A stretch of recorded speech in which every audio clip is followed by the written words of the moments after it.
Hello everyone, आरंभ पाठशाला YouTube channel में आप सभी का स्वागत है। आज है 27 जुलाई और 27 जुलाई से करंट अफेयर्स के जितने भी प्रश्न होंगे वो आज इस वीडियो में हम डिस्कस करेंगे। वीडियो शुरू करने से पहले अगर आप हमारे इस यूट्यूब चैनल पर नए हैं तो इस यूट्यूब चैनल को सब्सक्राइब करें, साथ में बेल आइकन को भी प्रेस करें। और अगर आपको मेरा ये वीडियो अच्छा लगता है और महत्वपूर्ण लगता है तो इस वीडियो को लाइक करें और शेयर करें। वीडियो के अंत में आपसे एक प्रश्न पूछे जाएंगे, उस प्रश्न का आंसर आप लोगों को कमेंट बॉक्स में देना है। तो चलिए आरंभ करते हैं आज का पहला प्रश्न से। आज का पहला प्रश्न है, हाल ही में IVF दिवस कब मनाया गया है? तो इसका आंसर है ऑप्शन नंबर सी, 25 जुलाई। 25 जुलाई को प्रत्येक वर्ष IVF दिवस के रूप में मनाया जाता है। और अगर हम बात करें IVF की तो इसका फुल फॉर्म है इन विट्रो फर्टिलाइजेशन, और यह एक प्रक्रिया है और यह तकनीकी उन लोगों के लिए बना है जो कि चाइल्ड बॉर्न करने में असमर्थ होते हैं, जैसे कि स्टेरिलिटी, जिसको बांझपन भी कहते हैं। तो स्टेरिलिटी के उपचार में IVF प्रक्रिया का ही प्रयोग किया जाता है। और इस प्रक्रिया से जो पहला बेबी बॉर्न हुआ था वो है लुइस ब्राउन, उसका नाम है। तो इसी IVF प्रक्रिया को बढ़ावा देने के उद्देश्य से प्रत्येक वर्ष 25 जुलाई को जो है IVF दिवस के रूप में मनाया जाता है। तो चलिए नेक्स्ट प्रश्न की ओर चलते हैं। हाल ही में आई एक रिपोर्ट के अनुसार भारत का मातृ मृत्यु अनुपात कितना प्रतिशत कम हो गया है? तो इसका आंसर है ऑप्शन नंबर सी, 7.4। भारत के रजिस्ट्रार जनरल के द्वारा नमूना पंजीकरण प्रणाली के अनुमान पर एक रिपोर्ट जारी किया गया है।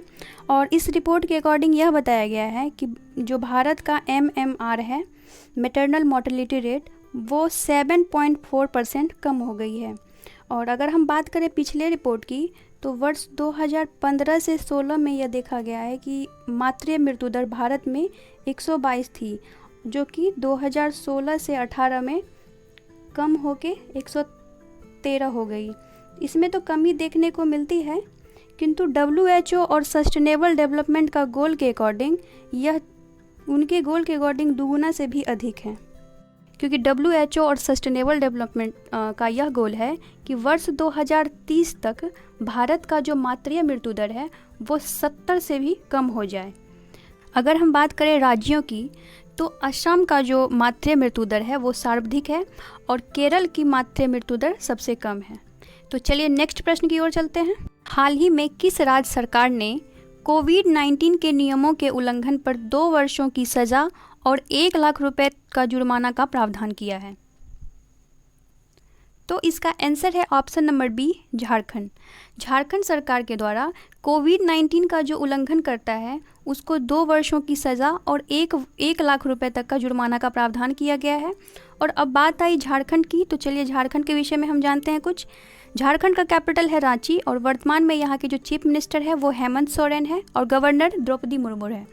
झारखंड से आप लोग 1-2 प्रश्न और याद रख सकते हैं कि हाल ही में झारखंड की जो सोहराई आर्ट है और कोहबर आर्ट, इन दोनों आर्ट को GI टैग प्रदान किया गया था। और झारखंड में एक प्रज्ञान एप्लीकेशन भी लॉन्च किया गया है, जो कि कोविड-19 के कारण जब लॉकडाउन लगा था तो ई-पासेस जारी करने के लिए प्रज्ञान एप्लीकेशन लॉन्च किया गया था। तो चलिए नेक्स्ट प्रश्न की ओर चलते हैं। हाल ही में MFIN के नए मुख्य कार्यकारी अधिकारी और निर्देशक किसे नियुक्त किया गया है? तो इसका आंसर है ऑप्शन नंबर ए, आलोक मिश्रा। आलोक मिश्रा को MFIN के नए मुख्य कार्यकारी अधिकारी और निर्देशक नियुक्त किया गया है और ये स्थान लेंगे हर्ष मिश्रा का। और अब बात आई है MFIN की, तो चलिए इसके बारे में भी हम कुछ जानते हैं।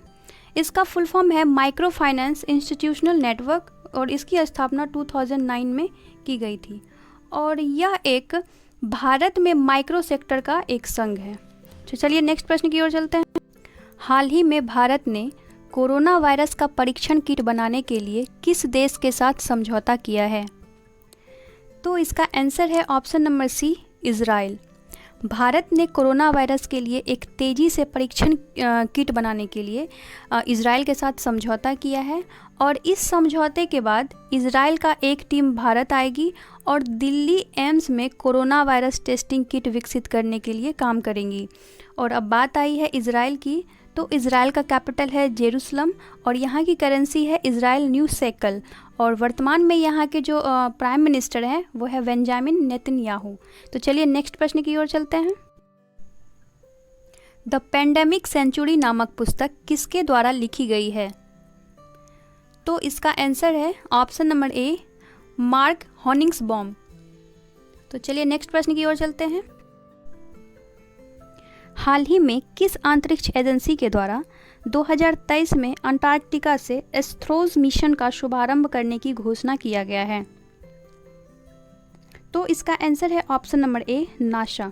नासा के द्वारा 2023 में अंटार्कटिका से एस्ट्रोज नामक एक मिशन का शुभारंभ करने की घोषणा किया गया है और यह मिशन स्ट्रेटोस्फेयर, जो कि वायुमंडल का एक लेयर है, और स्ट्रेटोस्फेयर में इसकी शुरुआत की जाएगी। और अब बात आई है नासा की, तो चलिए नासा के बारे में जानते हैं। नासा का फुल फॉर्म है नेशनल एरोनॉटिक्स एंड एडमिनिस्ट्रेशन और इसकी स्थापना 1 अक्टूबर 1958 में की गई थी और इसका हेडक्वार्टर जो है वो वाशिंगटन डीसी में है। चलिए नेक्स्ट प्रश्न की ओर चलते हैं। हाल ही में भारत की पहली शहद परीक्षण प्रयोगशाला किस राज्य में स्थापित किया गया है? तो इसका आंसर है option number A, Gujarat. Gujarat के आनंद जिले में भारत की पहली शहद परीक्षण प्रयोगशाला का स्थापना किया गया है और इस प्रयोगशाला में शहद की शुद्धता, मिलावट, रासायनिक पदार्थों और एंटीबॉडी की जांच की जाएगी, जिससे कि उच्च गुणवत्ता वाले शहद की निर्यात को बढ़ावा मिलेगा और किसानों को बेहतर दर भी प्राप्त हो सकेगा। और अब बात आई है गुजरात की, तो चलिए गुजरात के बारे में हम जानते हैं। गुजरात का कैपिटल है गांधीनगर और वर्तमान में यहाँ के चीफ मिनिस्टर है विजय रूपानी और गवर्नर है आचार्य देवव्रत। तो चलिए नेक्स्ट प्रश्न की ओर चलते हैं। हाल ही में भारत ने किस देश के लिए पहली कंटेनर ट्रेन रवाना की है? तो इसका आंसर है ऑप्शन नंबर बी, बांग्लादेश।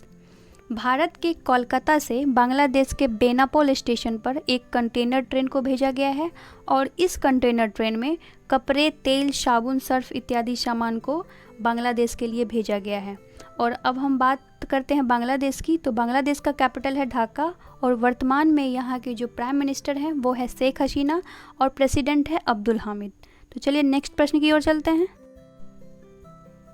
तो फ्रेंड्स, ये है आज का अंतिम प्रश्न।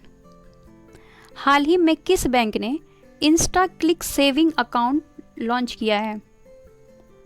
तो इसका आंसर है option number B, bank of Baroda. Bank of Baroda ने अपने जो कस्टमर है उसके लिए एक इंस्टा क्लिक सेविंग अकाउंट्स लॉन्च किया है। और अब बात आई है बैंक ऑफ बड़ौदा की, तो इसकी स्थापना 20 जुलाई 1908 में हुआ था और इसका जो हेडक्वार्टर है वो है बड़ौदा, गुजरात में, और वर्तमान में इसके सीईओ हैं संजीव चड्ढा। तो फ्रेंड्स, ये थे आज के प्रश्न।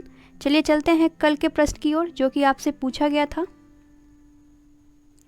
कल के प्रश्न का आंसर होगा ऑप्शन नंबर डी, और जिन लोगों का ऑप्शन नंबर डी आंसर था उन सभी का आंसर सही है। तो चलिए आज के प्रश्न की ओर चलते हैं।